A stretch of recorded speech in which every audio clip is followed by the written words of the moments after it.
आज हम पहला यूहन्ना, दूसरा यूहन्ना और तीसरे यूहन्ना की पत्री को अध्ययन करेंगे। पहले यूहन्ना की पत्री में अध्याय 1 उस जीवन के वचन के विषय में जो आदि से था, जिसे हमने सुना और जिसे अपनी आंखों से देखा, वरन जिसे हमने ध्यान से देखा और हाथों से छुआ। यह जीवन प्रकट हुआ और हमने उसे देखा और उसकी गवाही देते हैं और तुम्हें उस अनंत जीवन का समाचार देते हैं जो पिता के साथ था और हम पर प्रकट हुआ। जो कुछ हमने देखा और सुना है उसका समाचार तुम्हें भी देते हैं, इसलिए कि तुम भी हमारे साथ सहभागी हो और हमारी यह सहभागिता पिता के साथ और उसके पुत्र यीशु मसीह के साथ है। और ये बातें हम इसलिए लिखते हैं कि हमारा आनंद पूरा हो जाए। जो समाचार हमने उससे सुना और तुम्हें सुनाते हैं वह यह है कि परमेश्वर ज्योति है और उसमें कुछ भी अंधकार नहीं। यदि हम कहें कि उसके साथ हमारी सहभागिता है और फिर अंधकार में चले तो हम झूठे हैं और सत्य पर नहीं चलते। पर यदि जैसा वह ज्योति में है वैसे ही हम भी ज्योति में चले तो एक दूसरे से सहभागिता रखते हैं और उसके पुत्र यीशु का लहू हमें सब पापों से शुद्ध करता है। यदि हम कहें कि हम में कुछ भी पाप नहीं तो अपने आप को धोखा देते हैं और हम में सत्य नहीं। यदि हम अपने पापों को मान ले तो वह हमारे पापों को क्षमा करने और हमें सब अधर्म से शुद्ध करने में विश्वास योग्य और धर्मी है। यदि हम कहें कि हमने पाप नहीं किया तो उसे झूठा ठहराते हैं और उसका वचन हम में नहीं है।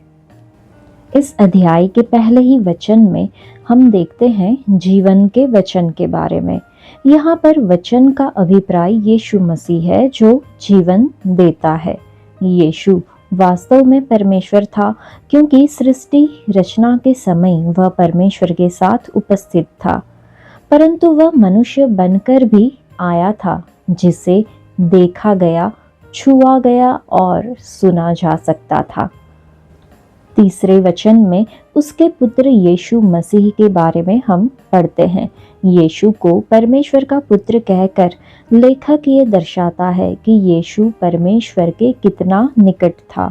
मसीह शब्द इब्रानी भाषा के मसाया शब्द से निकला है, जिसका मतलब है अभिषिक्त जन या चुना हुआ। मसीह के लिए यूनानी में क्रिस्तोस शब्द आया है, जिससे ख्रिस्त शब्द निकलता है, जिसका अर्थ भी मसीह शब्द के समान है। मतलब इसे यीशु के नाम के पहले या बाद में रखा जा सकता है। इस अध्याय में हम ज्योति में चलने के बारे में देखते हैं। यूहन्ना ज्योति बनाम अंधकार के विषय का परिचय देता है, ये दावा करते हुए कि परमेश्वर ज्योति है और उसमें बिल्कुल भी अंधकार नहीं है। वह विश्वासियों को ज्योति में चलने के लिए प्रोत्साहित करता है, जिसका अर्थ है परमेश्वर और एक दूसरे के साथ संगति में पारदर्शी और प्रामाणिक रूप से जीना। यूहन्ना स्वीकारोक्ति के महत्व पर जोर देता है, ये आश्वासन देते हुए कि परमेश्वर हमारे पापों को क्षमा करने के लिए विश्वास योग्य और धर्मी है। ज्योति में चलने का मतलब है परमेश्वर और दूसरों के साथ हमारे संबंधों में ईमानदारी और जवाबदेही को अपनाना। स्वीकारोक्ति आत्मिक विकास के लिए महत्वपूर्ण है क्योंकि यह परमेश्वर के साथ हमारी संगति को पुनर्स्थापित करता है। इस अध्याय में से हम ये भी समझ सकते हैं कि हमें मसीह यीशु के लहू की ज़रूरत क्यों है, क्योंकि वचन 7 को जब हम पढ़ते हैं तो लिखा है, पर यदि जैसा वह ज्योति में है वैसे ही हम भी ज्योति में चले तो एक दूसरे से सहभागिता रखते हैं और उसके पुत्र यीशु मसीह का लहू हमें सब पापों से शुद्ध करता है। प्रेरित यूहन्ना ने शुरू से ही लिखा है कि वह एक ऐसे व्यक्ति था जिसने यीशु को व्यक्तिगत रूप से देखा, छुआ और उसके साथ चला था। वह पहले 2 वचन में कहता है कि यीशु जीवन का वचन हमें इसलिए ज्ञात हुआ ताकि हम परमेश्वर के साथ सहभागी हो सके। लेकिन ये सहभागिता स्वतः नहीं होती, यह पाप के कारण टूट जाती है। इसलिए यूहन्ना हमें तुरंत हमारी स्थिति की सच्चाई की ओर ले जाता है कि हम सभी में पाप है। यदि हम कहते हैं कि हमारे अंदर पाप नहीं है, तो हम खुद को धोखा देते हैं और परमेश्वर को झूठा बनाते हैं। लेकिन सुसमाचार ये है, यीशु हमारे पापों से निपटने के लिए आए थे। उसका लहू कोई प्रतीक नहीं है, ये शक्ति है। ये वास्तव में हमें सभी पापों से शुद्ध करता है। सिर्फ बाहरी काम ही नहीं, बल्कि दिल की गहरी छिपी हुई बातें भी। मसीह का लहू ही एकमात्र तरीका है जिससे एक पापी पवित्र परमेश्वर के सामने शुद्ध हो सकता है। सिर्फ प्रार्थना से शुद्ध नहीं होता। अच्छे काम पाप को मिटा नहीं सकते। यहाँ तक कि आंसू भी भले ही सच्चे हो, अपराध को नहीं धो सकते। सिर्फ यीशु का लहू ही ऐसा कर सकता है। यूहन्ना हमें बताता है कि जब हम पाप करते हैं तो हमें शर्म से भागना नहीं चाहिए। इसके बजाय हमें अपने पापों को स्वीकार करना चाहिए, क्योंकि परमेश्वर हमें क्षमा करने और हमें सभी अधर्म से शुद्ध करने में विश्वास योग्य और न्यायी है। यह कितनी सांत्वना की बात है कि जब हम गिरते हैं तब भी उसका लहू हमारे लिए बोलता है। लेकिन ये दया इसलिए नहीं दी जाती कि हम बेपरवाह होकर जिए। यूहन्ना स्पष्ट करता है कि जो लोग वास्तव में शुद्ध हो चुके हैं, वे पाप में नहीं बने रहेंगे। वे परमेश्वर की आज्ञा मानने की इच्छा रखेंगे। हम दिखाते हैं कि हम परमेश्वर को अपने होठों से नहीं, बल्कि उसकी आज्ञाओं को मानने से जानते हैं। लहू हमें प्रेम की ओर ले जाता है और प्रेम हमें आज्ञा मानने की ओर ले जाता है। और प्रेम इस बात का प्रमाण बन जाता है कि हम ज्योति में चल रहे हैं। शुद्ध हृदय प्रेममय हृदय होता है। यीशु के लहू के माध्यम से परमेश्वर हमें जो प्रेम दिखाते हैं, वह अब हमसे दूसरों तक प्रवाहित होना चाहिए। न केवल उन तक जो हमसे प्रेम करते हैं, बल्कि उन तक भी जो हमें चोट पहुंचाते हैं। अध्याय 2। हे मेरे बालकों, मैं ये बातें तुम्हें इसलिए लिखता हूँ कि तुम पाप न करो, और यदि कोई पाप करे तो पिता के पास हमारा एक सहायक है, अर्थात धर्मी यीशु मसीह, और वही हमारे पापों का प्रायश्चित है। और केवल हमारे ही नहीं, वरन सारे जगत के पापों का भी। यदि हम उसकी आज्ञाओं को मानेंगे तो इससे हम जान लेंगे कि हम उसे जान गए हैं। जो कोई यह कहता है मैं उसे जान गया हूँ और उसकी आज्ञाओं को नहीं मानता, वह झूठा है और उसमें सत्य नहीं। पर जो कोई उसके वचन पर चले, उसमें सचमुच परमेश्वर का प्रेम सिद्ध हुआ है। इसी से हम जानते हैं कि हम उसमें हैं। जो कोई यह कहता है कि मैं उसमें बना रहता हूँ, उसे चाहिए कि आप भी वैसा ही चले जैसा वह चलता था। हे प्रियो, मैं तुम्हें कोई नई आज्ञा नहीं लिखता, पर वही पुरानी आज्ञा जो आरंभ से तुम्हें मिली है। यह पुरानी आज्ञा यह वचन है जिसे तुमने सुना है। फिर भी मैं तुम्हें नई आज्ञा लिखता हूँ, और यह उसमें और तुम में सच्ची ठहरती है, क्योंकि अंधकार मिटता जाता है और सत्य की ज्योति अब चमकने लगी है। जो कोई यह कहता है कि मैं ज्योति में हूँ और अपने भाई से बैर रखता है, वह अब तक अंधकार ही में है। जो कोई अपने भाई से प्रेम रखता है, वह ज्योति में रहता है और ठोकर नहीं खा सकता। पर जो कोई अपने भाई से बैर रखता है, वह अंधकार में है और अंधकार में चलता है और नहीं जानता कि कहाँ जाता है, क्योंकि अंधकार ने उसकी आंखें अंधी कर दी है। हे बालकों, मैं तुम्हें इसलिए लिखता हूँ कि उसके नाम से तुम्हारे पाप क्षमा हुए हैं। हे पितरों, मैं तुम्हें इसलिए लिखता हूँ कि जो आदि से है तुम उसे जानते हो। हे जवानों, मैं तुम्हें इसलिए लिखता हूँ कि तुमने उस दुष्ट पर जय पाई है। हे लड़कों, मैंने तुम्हें इसलिए लिखा है कि तुम पिता को जान गए हो। हे पितरों, मैंने तुम्हें इसलिए लिखा है कि जो आदि से है तुम उसे जान गए हो। हे जवानों, मैंने तुम्हें इसलिए लिखा है कि तुम बलवंत हो और परमेश्वर का वचन तुम में बना रहता है और तुमने उस दुष्ट पर जय पाई है। तुम न तो संसार से और न संसार में की वस्तुओं से प्रेम रखो। यदि कोई संसार से प्रेम रखता है तो उसमें पिता का प्रेम नहीं है, क्योंकि जो कुछ संसार में है अर्थात शरीर की अभिलाषा और आंखों की अभिलाषा और जीविका का घमंड, वह पिता की ओर से नहीं परंतु संसार ही की ओर से है। संसार और उसकी अभिलाषाएं दोनों मिटते जाते हैं, पर जो परमेश्वर की इच्छा पर चलता है वह सर्वदा बना रहेगा। हे लड़कों, ये अंतिम समय है और जैसा तुमने सुना है कि मसीह का विरोधी आने वाला है, उसके अनुसार अब भी बहुत से मसीह विरोधी उठ खड़े हुए हैं। इससे हम जानते हैं कि यह अंतिम समय है। वे निकले तो हम ही में से, पर हम में के थे नहीं, क्योंकि यदि वे हम में के होते तो हमारे साथ रहते, पर निकल इसलिए गए कि ये प्रकट हो कि वे सब हम में के नहीं हैं। परंतु तुम्हारा तो उस पवित्र से अभिषेक हुआ है और तुम सब कुछ जानते हो। मैंने तुम्हें इसलिए नहीं लिखा कि तुम सत्य को नहीं जानते, पर इसलिए कि उसे जानते हो और इसलिए कि कोई झूठ सत्य की ओर से नहीं। झूठा कौन है? केवल वह जो यीशु मसीह के होने से इनकार करता है, और मसीह का विरोधी वही है जो पिता का और पुत्र का इनकार करता है। जो कोई पुत्र का इनकार करता है उसके पास पिता भी नहीं। जो पुत्र को मान लेता है उसके पास पिता भी है। जो कुछ तुमने आरंभ से सुना है वही तुम में बना रहे।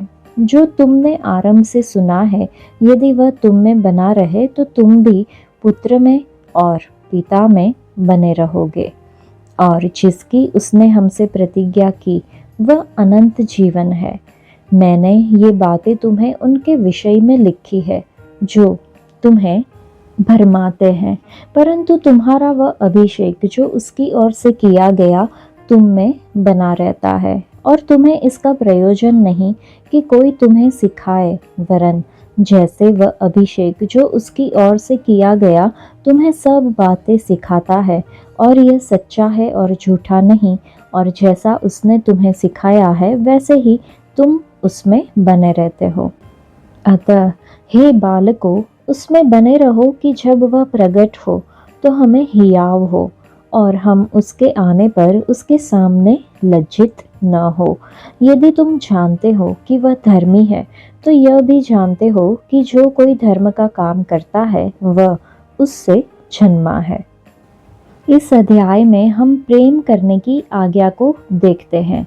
यूहन्ना परमेश्वर की आज्ञाओं का पालन करने पर जोर देता है, विशेष रूप से एक दूसरे से प्रेम करने की आज्ञा पर। वह संसार और उसकी इच्छाओं से प्रेम करने के विरुद्ध चेतावनी देता है तथा विश्वासियों से अपने विश्वास में दृढ़ रहने का आग्रह करता है। यूहन्ना उन्हें आश्वस्त करता है कि वे मजबूत है, क्योंकि परमेश्वर का वचन उनमें बसा हुआ है तथा उन्होंने दुष्ट पर विजय प्राप्त कर ली है।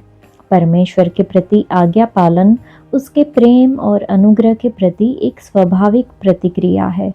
एक दूसरे से प्रेम करना केवल एक आज्ञा नहीं है, बल्कि यीशु मसीह के साथ हमारे रिश्ते का प्रतिबिंब है। अध्याय 3। देखो, पिता ने हमसे कैसा प्रेम किया है कि हम परमेश्वर की संतान कहलाए, और हम है भी।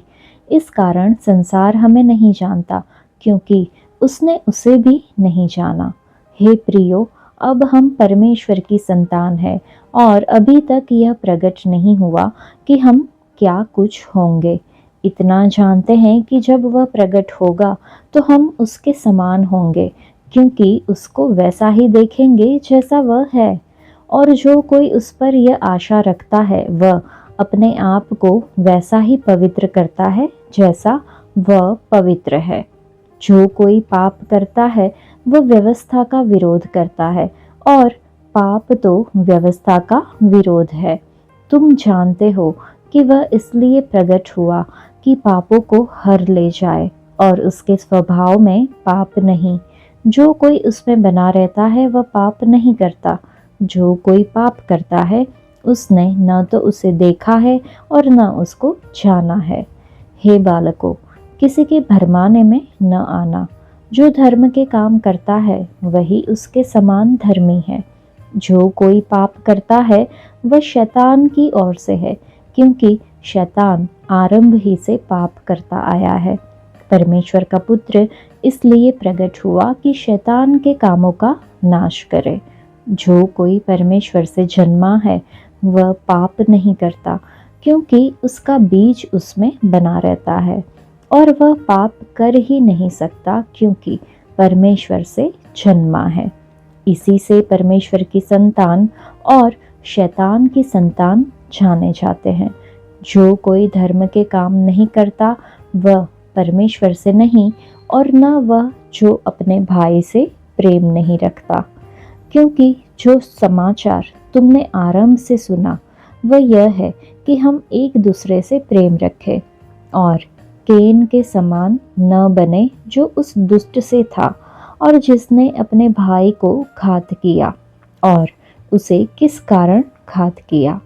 इस कारण कि उसके काम बुरे थे और उसके भाई के काम धर्म के थे। हे भाइयों, यदि संसार तुमसे बैर करता है तो अचंभा न करना। हम जानते हैं कि हम मृत्यु से पार होकर जीवन में पहुँचे हैं, क्योंकि हम भाइयों से प्रेम रखते हैं। जो प्रेम नहीं रखता वह मृत्यु की दशा में रहता है। जो कोई अपने भाई से बैर रखता है वह हत्यारा है, और तुम जानते हो कि किसी हत्यारे में अनंत जीवन नहीं रहता। हमने प्रेम इसी से जाना कि उसने हमारे लिए अपने प्राण दे दिए, और हमें भी भाइयों के लिए प्राण देना चाहिए। पर जिस किसी के पास संसार की संपत्ति हो और वह अपने भाई को कंगाल देखकर उस पर तरस खाना न चाहे, तो उसमें परमेश्वर का प्रेम कैसे बना रह सकता है? हे बालकों, हम वचन और जीभ ही से नहीं पर काम और सत्य के द्वारा भी प्रेम करें। इसी से हम जानेंगे कि हम सत्य के हैं, और जिस बात में हमारा मन हमें दोष देगा उसके विषय में हम उसके सामने अपने अपने मन को ढाढ़स दे सकेंगे, क्योंकि परमेश्वर हमारे मन से बड़ा है और सब कुछ जानता है। हे प्रियो, यदि हमारा मन हमें दोष न दे तो हमें परमेश्वर के सामने हियाव होता है, और जो कुछ हम मांगते हैं वह हमें उससे मिलता है, क्योंकि हम उसकी आज्ञाओं को मानते हैं और जो उसे भाता है वही करते हैं।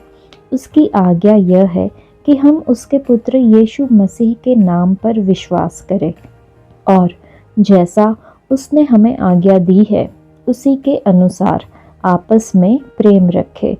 जो उसकी आज्ञाओं को मानता है वह उसमें और वह उनमें बना रहता है, और इसी से अर्थात उस आत्मा से जो उसने हमें दिया है हम जानते हैं कि वह हम में बना रहता है। इस अध्याय में हम परमेश्वर के प्रेम का आश्वासन देखते हैं। यूहन्ना परमेश्वर के अविश्वसनीय प्रेम पर प्रकाश डालता है और घोषणा करता है कि हम परमेश्वर की संतान है। वह विश्वासियों को मसीह में अपनी पहचानने के लिए प्रोत्साहित करता है और उन्हें आश्वस्त करता है कि भले ही उन्हें चुनौतियों का सामना करना पड़े, लेकिन परमेश्वर के सामने अपनी स्थिति पर भरोसा रख सकते हैं। यूहन्ना कार्य के प्रति प्रेम के महत्व पर भी जोर देता है, ये बताते हुए कि सच्चा प्रेम हमारे कार्यों के माध्यम से प्रदर्शित होता है। परमेश्वर के बच्चों के रूप में अपनी पहचान को समझना हमें साहसपूर्वक जीने और त्यागपूर्वक प्रेम करने की सामर्थ्य देता है। अध्याय 4। हे प्रियो, हर एक आत्मा की प्रतीति न करो, वरन आत्माओं को परखो कि वे परमेश्वर की ओर से है कि नहीं, क्योंकि बहुत से झूठे भविष्यद्वक्ता जगत में निकल खड़े हुए हैं। परमेश्वर का आत्मा तुम इस रीति से पहचान सकते हो। जो आत्मा मान लेती है कि यीशु मसीह शरीर में होकर आया है, वह परमेश्वर की ओर से है, और जो आत्मा यीशु को नहीं मानती, वह परमेश्वर की ओर से नहीं। और वही तो मसीह के विरोधी की आत्मा है, जिसकी चर्चा तुम सुन चुके हो कि वह आने वाला है और अब भी जगत में है। हे बालकों, तुम परमेश्वर के हो और तुमने उन पर जय पाई है, क्योंकि जो तुम में है वह उससे जो संसार में है बड़ा है। वे संसार के हैं, इस कारण वे संसार की बातें बोलते हैं और संसार उनकी सुनता है। हम परमेश्वर के हैं। जो परमेश्वर को जानता है वह हमारी सुनता है, जो परमेश्वर को नहीं जानता वह हमारी नहीं सुनता। इस प्रकार हम सत्य की आत्मा और भ्रम की आत्मा को पहचान लेते हैं। हे प्रियो, हम आपस में प्रेम रखें, क्योंकि प्रेम परमेश्वर से है। जो कोई प्रेम करता है वह परमेश्वर से जन्मा है और परमेश्वर को जानता है। जो प्रेम नहीं रखता वह परमेश्वर को नहीं जानता, क्योंकि परमेश्वर प्रेम है। जो प्रेम परमेश्वर हमसे रखता है वह इससे प्रकट हुआ कि परमेश्वर ने अपने एकलौते पुत्र को जगत में भेजा है कि हम उसके द्वारा जीवन पाए। प्रेम इसमें नहीं कि हमने परमेश्वर से प्रेम किया, पर इसमें है कि उसने हमसे प्रेम किया और हमारे पापों के प्रायश्चित के लिए अपने पुत्र को भेजा। हे प्रियो, जब परमेश्वर ने हमसे ऐसा प्रेम किया तो हमको भी आपस में प्रेम रखना चाहिए। परमेश्वर को कभी किसी ने नहीं देखा। यदि हम आपस में प्रेम रखें तो परमेश्वर हम में बना रहता है और उसका प्रेम हम में सिद्ध हो गया है। इसी से हम जानते हैं कि हम उसमें बने रहते हैं और वह हम में, क्योंकि उसने अपने आत्मा में से हमें दिया है। हमने देख भी लिया और गवाही देते हैं कि पिता ने पुत्र को जगत का उद्धारकर्ता करके भेजा है। जो कोई यह मान लेता है कि यीशु परमेश्वर का पुत्र है, परमेश्वर उसमें बना रहता है और वह परमेश्वर में। जो प्रेम परमेश्वर हमसे रखता है उसको हम जान गए और हमें उसका विश्वास है। परमेश्वर प्रेम है और जो प्रेम में बना रहता है वह परमेश्वर में बना रहता है और परमेश्वर उसमें बना रहता है। इसी से प्रेम हम में सिद्ध हुआ कि हमें न्याय के दिन हियाव हो, क्योंकि जैसा वह है वैसे ही संसार में हम भी है। प्रेम में भय नहीं होता, वरन सिद्ध प्रेम भय को दूर कर देता है, क्योंकि भय का संबंध दंड से होता है और जो भय करता है वह प्रेम में सिद्ध नहीं हुआ। हम इसलिए प्रेम करते हैं कि पहले उसने हमसे प्रेम किया। यदि कोई कहे कि मैं परमेश्वर से प्रेम रखता हूँ और अपने भाई से बैर रखे तो वह झूठा है, क्योंकि जो अपने भाई से जिसे उसने देखा है प्रेम नहीं रखता तो वह परमेश्वर से भी जिसे उसने नहीं देखा प्रेम नहीं रख सकता। उससे हमें यह आज्ञा मिली है कि जो कोई परमेश्वर से प्रेम रखता है वह अपने भाई से भी प्रेम रखे। इस अध्याय में हम सच्चे प्रेम की परीक्षा देखते हैं। यूहन्ना प्रेम की ज़रूरत पर जोर देता है, ये घोषणा करते हुए कि प्रेम परमेश्वर से है और जो कोई प्रेम करता है वह परमेश्वर से जन्मा है। वह विश्वासियों से आत्माओं को परखने का आग्रह करता है ये सुनिश्चित करते हुए कि परमेश्वर के बारे में उनकी समझ मसीह में प्रकट उसके प्रेम की सच्चाई के अनुरूप है। यूहन्ना उन्हें ये याद दिलाते हुए खत्म करता है कि सिद्ध प्रेम भय को दूर कर देता है। प्रेम हमारे विश्वास की अंतिम परीक्षा है। यह परमेश्वर के साथ हमारे रिश्ते को प्रकट करता है और सच्चे शिष्यत्व की पहचान है। प्रेम परमेश्वर की एक आज्ञा है। सच्चा प्रेम परमेश्वर के स्वभाव को दर्शाता है। एक दूसरे से प्रेम करना परमेश्वर के साथ हमारे संबंध की पुष्टि करता है। परमेश्वर का प्रेम सच्चे प्रेम की नींव है। जो प्रेम रखते हैं वे परमेश्वर से जन्मे हैं। परमेश्वर को जानना प्रेम का अभ्यास करने की ओर ले जाता है। प्रेम भावनाओं तक सीमित नहीं है, बल्कि कार्यों के माध्यम से दिखाया जाता है। मसीह ने अपने बलिदान के माध्यम से परम प्रेम का प्रदर्शन किया। परमेश्वर का प्रेम परिपूर्ण है और भय को दूर भगाता है। प्रेम हमारे विश्वास की गहराई को प्रकट करता है। प्रेम के बिना परमेश्वर का ज्ञान अधूरा है।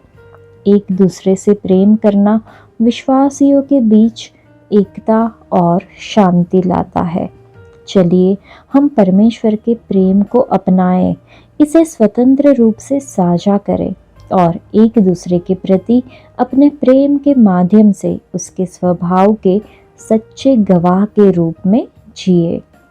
अध्याय 5, जिसका यह विश्वास है कि यीशु ही मसीह है, वह परमेश्वर से उत्पन्न हुआ है और जो कोई उत्पन्न करने वाले से प्रेम रखता है वह उससे भी प्रेम रखता है जो उससे उत्पन्न हुआ है। जब हम परमेश्वर से प्रेम रखते हैं और उसकी आज्ञाओं को मानते हैं तो इसी से हम जानते हैं कि हम परमेश्वर की संतानों से प्रेम रखते हैं। क्योंकि परमेश्वर से प्रेम रखना यह है कि हम उसकी आज्ञाओं को मानें और उसकी आज्ञाएं कठिन नहीं, क्योंकि जो कुछ परमेश्वर से उत्पन्न हुआ है वह संसार पर जय प्राप्त करता है और वह विजय जिससे संसार पर जय प्राप्त होती है हमारा विश्वास है। संसार पर जय पाने वाला कौन है? केवल वह जिसका यह विश्वास है कि यीशु परमेश्वर का पुत्र है। यही है वह जो पानी और लहू के द्वारा आया था, अर्थात यीशु मसीह। वह न केवल पानी के द्वारा वरन पानी और लहू दोनों के द्वारा आया था। और जो गवाही देता है वह आत्मा है, क्योंकि आत्मा सत्य है। गवाही देने वाले 3 हैं, आत्मा और पानी और लहू, और तीनों एक ही बात पर सहमत है। जब हम मनुष्यों की गवाही मान लेते हैं तो परमेश्वर की गवाही तो उससे बढ़कर है, और परमेश्वर की गवाही यह है कि उसने अपने पुत्र के विषय में गवाही दी है। जो परमेश्वर के पुत्र पर विश्वास करता है वह अपने ही में गवाही रखता है।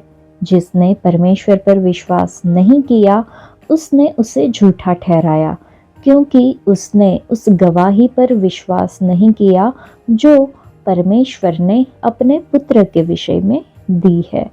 और वह गवाही यह है कि परमेश्वर ने हमें अनंत जीवन दिया है और यह जीवन उसके पुत्र में है। जिसके पास पुत्र है उसके पास जीवन है, और जिसके पास परमेश्वर का पुत्र नहीं उनके पास जीवन भी नहीं है। मैंने तुम्हें जो परमेश्वर के पुत्र के नाम पर विश्वास करते हो इसलिए लिखा है कि तुम जानो कि अनंत जीवन तुम्हारा है, और हमें उसके सामने जो हियाव होता है वह यह है कि यदि हम उसकी इच्छा के अनुसार कुछ मांगते हैं तो वह हमारी सुनता है। जब हम जानते हैं कि जो कुछ हम मांगते हैं वह हमारी सुनता है तो यह भी जानते हैं कि जो कुछ हमने उससे मांगा वह पाया है। यदि कोई अपने भाई को ऐसा पाप करते देखे जिसका फल मृत्यु न हो तो विनती करे, और परमेश्वर उसे उनके लिए जिन्होंने ऐसा पाप किया है जिसका फल मृत्यु न हो, जीवन देगा। पाप ऐसा भी होता है जिसका फल मृत्यु है। इसके विषय में मैं विनती करने के लिए नहीं कहता। सब प्रकार का अधर्म तो पाप है, परंतु ऐसा पाप भी है जिसका फल मृत्यु नहीं। हम जानते हैं कि जो कोई परमेश्वर से उत्पन्न हुआ है वह पाप नहीं करता, पर जो परमेश्वर से उत्पन्न हुआ उसे वह बचाए रखता है और वह दुष्ट उसे छूने नहीं पाता। हम जानते हैं कि हम परमेश्वर से हैं और सारा संसार उस दुष्ट के वश में पड़ा है। हम यह भी जानते हैं कि परमेश्वर का पुत्र आ गया है और उसने हमें समझ दी है कि हम उस सच्चे को पहचाने और हम उसमें जो सत्य है अर्थात उसके पुत्र यीशु मसीह में रहते हैं। सच्चा परमेश्वर और अनंत जीवन यही है। हे बालकों, अपने आप को मूर्तों से बचाए रखो। इस अध्याय से हम समझते हैं कि सब कुछ उसके नाम में है। जिसका यह विश्वास है कि यीशु ही मसीह है, वह परमेश्वर से उत्पन्न हुआ है। हमने पहले ही वचन में देखा, यीशु मसीह है। ये पवित्र आत्मा द्वारा परमेश्वर की संतानों को दिया गया प्रकाशन है। जिसके पास ये प्रकाशन नहीं है वह परमेश्वर की संतान नहीं है। अधिकांश यहूदी लोगों में यह प्रकाशन नहीं है और इसलिए उन्होंने यीशु मसीह को अपना उद्धारकर्ता और प्रभु के रूप में स्वीकार नहीं किया। यीशु मसीह नाम का गहरा अर्थ है। यीशु मनुष्य के पुत्र का नाम है जिसका मतलब है उद्धारकर्ता, और मसीह परमेश्वर के पुत्र का नाम है जिसका मतलब है मसीहा या अभिषिक्त व्यक्ति।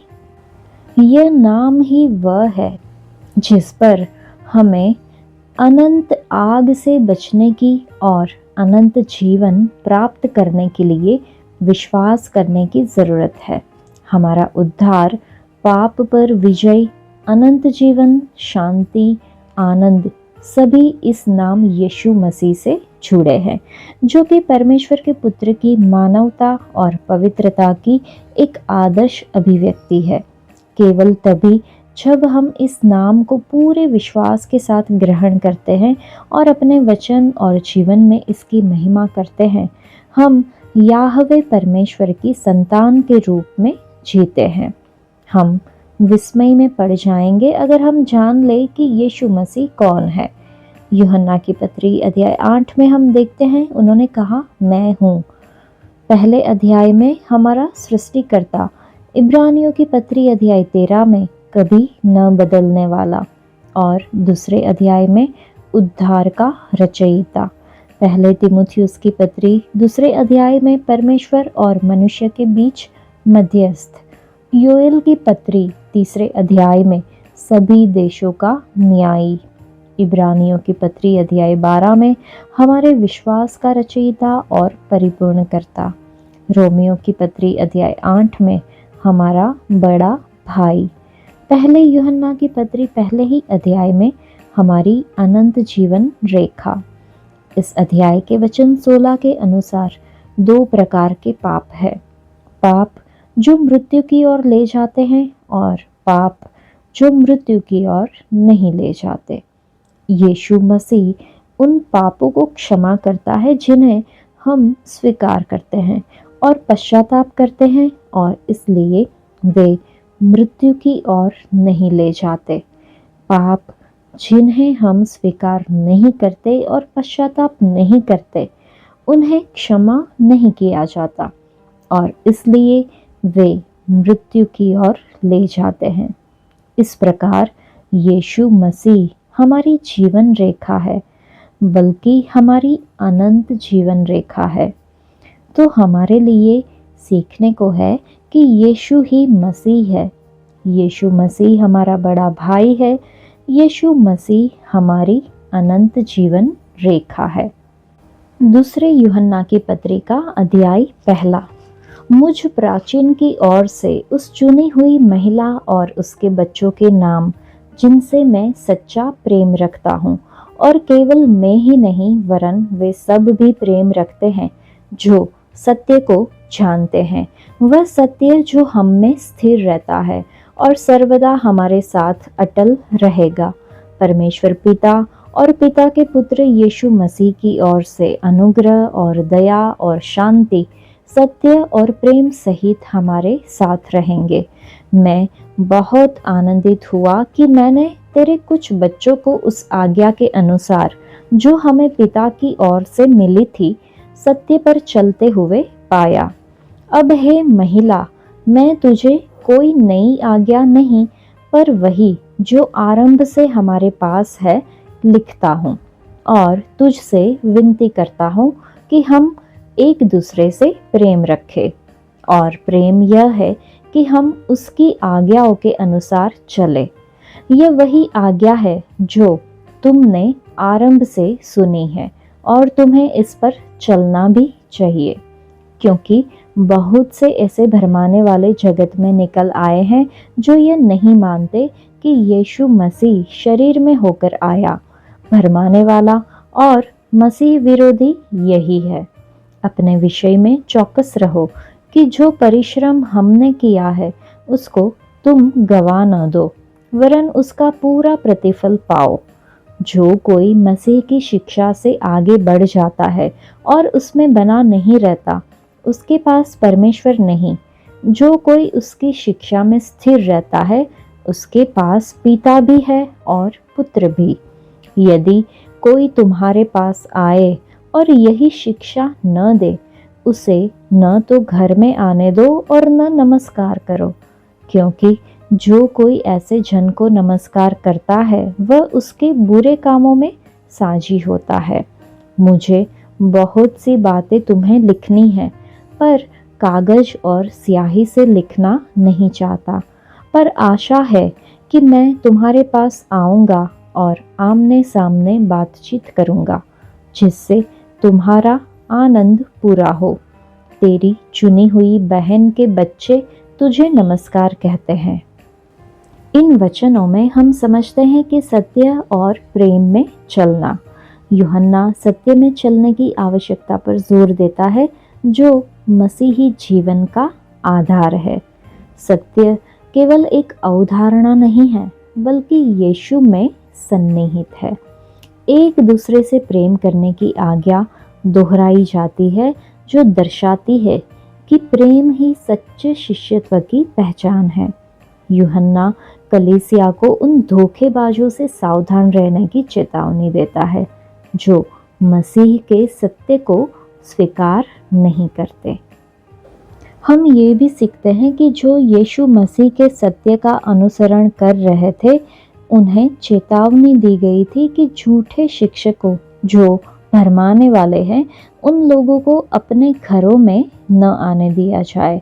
उन्हें अपने घरों में आने देने का मतलब था कि झूठे संदेश को स्वीकार करना। लेखक को डर था कि भरमाने वाले मसीह पर विश्वास लाने वालों के विश्वास को बदल सकते थे। तीसरे यूहन्ना की पत्री को हम पढ़ेंगे। मुझ प्राचीन की ओर से प्रिय गयुस के नाम, जिससे मैं सच्चा प्रेम रखता हूँ। हे प्रिय, मेरी यह प्रार्थना है कि जैसे तू आत्मिक उन्नति कर रहा है, वैसे ही तू सब बातों में उन्नति करे और भला चंगा रहे, क्योंकि जब भाइयों ने आकर तेरे उस सत्य की गवाही दी जिस पर तू सचमुच चलता है, तो मैं बहुत ही आनंदित हुआ। मुझे इससे बढ़कर और कोई आनंद नहीं कि मैं सुनूं कि मेरे बच्चे सत्य पर चलते हैं।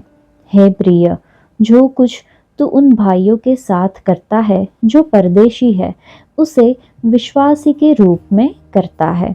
उन्होंने कलीसिया के सामने तेरे प्रेम की गवाही दी है। यदि तू उन्हें उस प्रकार विदा करेगा जिस प्रकार परमेश्वर के लोगों के लिए उचित है, तो अच्छा करेगा, क्योंकि वे उस नाम के लिए निकले हैं और अन्य जातियों से कुछ नहीं लेते।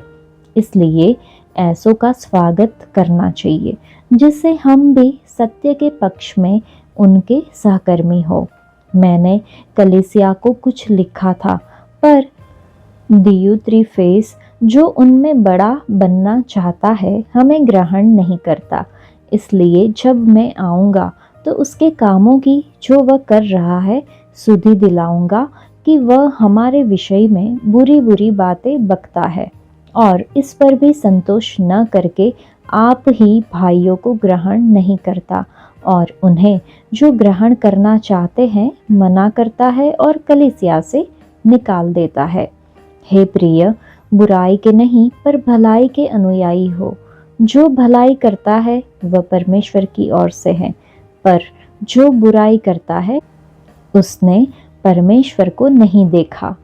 दिमेत्रियुस के विषय में सब ने वरन सत्य ने भी आप ही गवाही दी, और हम भी गवाही देते हैं, और तू जानता है कि हमारी गवाही सच्ची है। मुझे तुझको बहुत कुछ लिखना तो था, पर स्याही और कलम से लिखना नहीं चाहता, पर मुझे आशा है कि तुझसे शीघ्र भेंट करूंगा, तब हम आमने सामने बातचीत करेंगे। तुझे शांति मिलती रहे। यहाँ के मित्र तुझे नमस्कार कहते हैं। वहाँ के मित्रों से नाम ले लेकर नमस्कार कह देना। यह पत्री गयुस नामक एक व्यक्ति को लिखी गई थी।